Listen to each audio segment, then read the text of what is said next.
Kumain dyan sa inyo, kain tayo. Kumuha na kayo ng plato ninyo at kumuha ng kanin. Sabayan nyo ako. Kain tayo. Wow! Wow!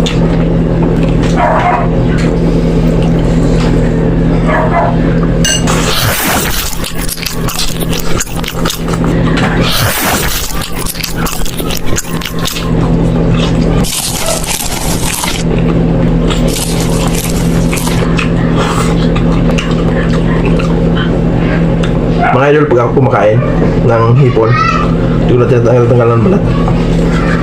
Diretso na.